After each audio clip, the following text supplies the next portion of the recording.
There was some kind of comment not too long ago that I saw on one of these online forums when someone had brought up some really indefensible behavior on the part of one of their sponsors or something like that at one point in AA, and these assholes were responding with, "Well, you got to remember that sponsors are only human, and you got to remember there's bad people everywhere," and the usual round of excuses and dodgy comments that they usually use in situations like this. They always have an answer, a ready-made answer, or a ready-made solution for every single concern or anything that you bring up in situations like this. But it has occurred to me how oftentimes, when it comes to the behavior of certain AA people, I've noticed this particularly with the AA bullies.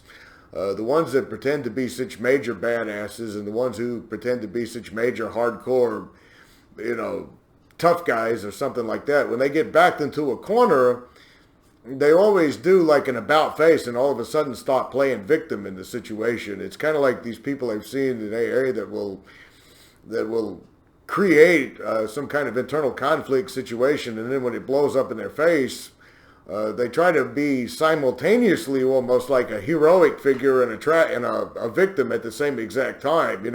Well, I'm just an old timer that's trying to stand up for what's right. I mean, there's no need to, In other words, it's like the playground bully that goes around pushing everybody around on the playground until he encounters the kid that's not going to put up with it, goes to fight back, and he either tries to make out like he's, joking, or he tries to make out like, whoa, this, I didn't mean anything by any of this. It's a cowardly type of action. It's a slimy type of behavior I've noticed, but it got me to thinking about this whole entire thing about sponsors in general, because like in the Carla Breda case that I talked about on here, which was completely a horrifying tragedy that was 100% preventable. It was one of those situations that and I've talked about this in videos before, that on the 48 Hours TV show forum where they had comments about what was going on, there wasn't one single AA person that had any kind of remorse expressed whatsoever for what had happened in that particular tragic case and many other tragic cases like that. And these are just the ones that make the news.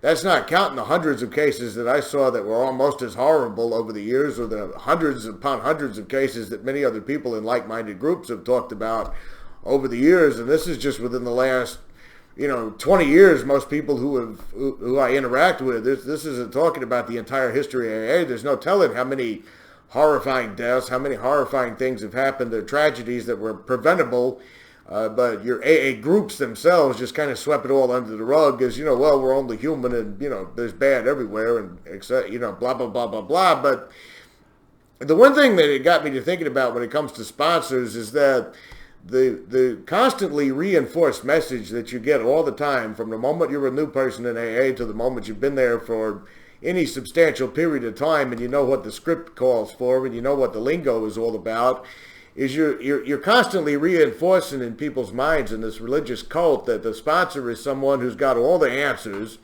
that the sponsor is someone that's to be 100% trusted, that the sponsor is someone that has your best interest at heart. And it's done in a very subtle way. They wouldn't come right out in the open, of course, and tell you, yeah, whoever sponsors you is never wrong or anything like that. They don't do it in that kind of manner. It's a sly, subtle type of manipulation done in an underhanded manner. I don't know what word. I just created a new word today. It's done in an underhanded kind of way, because constantly in meetings when you're sitting there, everybody who's talking, they always have some tale about how their sponsor had the ready-made solution, or just the right answer, or just the right thing that they absolutely needed to hear, that was predetermined by fate and destined to have happen at that one prior moment, that just altered their life for the better, all at once. My sponsor just said this, and I had never thought anything like this before, and I was like, wow.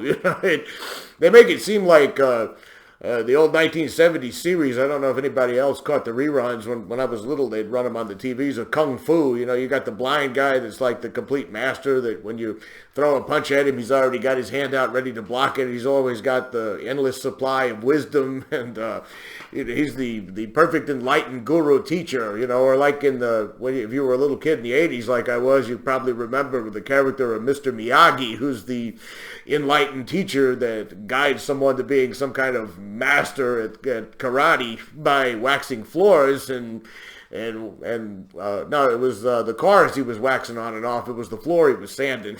Anyway, it's repeated over and over in these meetings constantly that your sponsor is some kind of seasoned veteran of how to get sober and stay sober, and that your sponsor is some kind of professional that is really trained in the ways of the world when it comes to being a person struggling with substance abuse, and is there to navigate you through the rocky waters of it, trying to get through that. But even if on the back of your mind, somewhere in the back of your mind, that you have some kind of doubts or suspicions about this is constantly ingrained into you from the moment you go into your very first AA meeting to whenever you finally wake up and decide to get out of the bullshit altogether.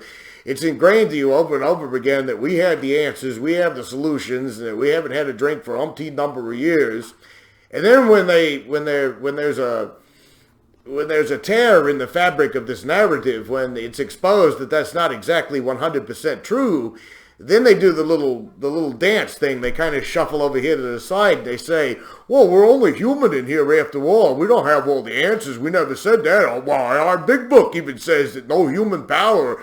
It's a clever little way of manipulation, in my opinion. But you have absolutely no evidence when you go into an AA meeting outside of their word, outside of your own desperation and your desperate desire to believe that there is an answer for your problem, your drinking problem. You have absolutely no reason, there's no evidence whatsoever that these people know what they're talking about, that they know anything or have any great secrets to life. But they do reinforce that constantly with every meeting you go to. You always have these people with these phony fucking grins on their faces. You know, today I just had this catastrophe that was looming over me. I just knew that my life was over and I was going to just be destroyed. And then my sponsor said, and then I read that thing in the book that said, and it just spoke to me. In an entire world where millions of people are struggling to survive, where people are devastated by diseases, by financial losses and catastrophes and all these things, it just so happened that one sentence in this old outdated book and this one old drunk guy that's been sitting there saying the same old shit for the last 20 years just happened to have the ready-made life-altering solution to all your problems. And now you know that you got a special place in the universe that elevates you up above those drunk people that are just unwilling to do the steps and get honest with themselves. You know, this is constantly kind of reinforced, and it's constantly subtly, subliminally programmed into you from the moment you walk into a meeting. It's done to the point that when, I know in my case, when I began to see that these sponsors that I were having were utter pieces of shit, that were people that didn't have any answers to life whatsoever, people that weren't practicing what they were preaching, there was a little bit of a dumbfounded, I guess a naive kind of reaction on my part, which I didn't think of myself as a naive person, but I was like, you mean these people really don't have their shit together? You mean these people are just sitting in here parroting these slogans and saying these sentences and don't even make any half-ass attempt to bring any of this into their real-world existence? I don't see these assholes pausing when they're agitated. I don't see them doing inventories before they sell some newcomer some drugs, or until they fuck somebody over or steal from somebody or ruin someone's life by just making them so unwelcome in meetings that they don't feel like showing up any longer. I don't see them doing any of this crap they're preaching. And then, of course, at one point I was told, and I don't remember the exact lines from their AA literature crap, but I was told that you're placing dependence upon people. Yeah, because you kind of subtly told me to. You see, if you go to meetings and you want to be a part of their little in-crowd and you want to be able to speak the lingo and you want to talk the talk and everything, the first thing they're going to ask you is, well, do you have a sponsor? Are you working with a sponsor? Are you taking the steps? Are you, are you really a part of our little elite club? Have you really applied for the secret membership? Do you have the secret handshake to get into the door where you could get called on and you could feed your own fragile ego among the best of us? But they talk about placing a dependence upon people. Yeah, it's incorrect to place a dependence upon people whatsoever, except they're telling you to do that. They're telling you to place that dependence on that group. They're telling you to place that dependence on these sponsors. They're telling you to place that dependence upon making the coffee and being there and being a part of their little elite inner circle. And my phone kept beeping there for a second. I hope it don't ruin my momentum of whatever point it is I'm trying to make. And yet, when it comes to actual cults of personalities, like, for example, there have been people in life that I admired, like writers or musicians or something like that. And yeah, it's true. They may have made great music. They may have written great books and things like that that I thoroughly enjoy. But there's nothing to indicate that if I met those people in person, that I would like those people, that I would be best friends with those people. It's not like when I was 16 years old and I was reading a Harlan Ellison book for the first time and I was having this eureka moment of, this guy is angry and contentious and he thinks just like me. I bet if I met him, he would say, whoa, I've never met a fan that's on the level that you are. You understand my writing. You're right there with me. You're just like I am. You're a kindred soul and everything. That works when you're a teenager, yeah. But when you're a desperate, frightened adult who's been destroyed and devastated by the problems of addictions, and you're kind of subliminally told that these subliminally, I skimmed there, when you're kind of told that these people have your answers and these people have your solutions and these people have your best interest at heart, and you're told to absolutely trust in these people with 100% certainty that the outcome is going to be favorable to you in quitting your addiction, and then you find out they're not practicing what they're preaching. You find out that the book itself is made up of a lot of absurdly wait a minute, let me back up there. It's made up of all these naked assertions, these bold assertions and proclamations for how the world really works, and you realize that logically and really just commonsensically speaking, that when you look at the way the world operates itself, this doesn't make a whole lot of sense.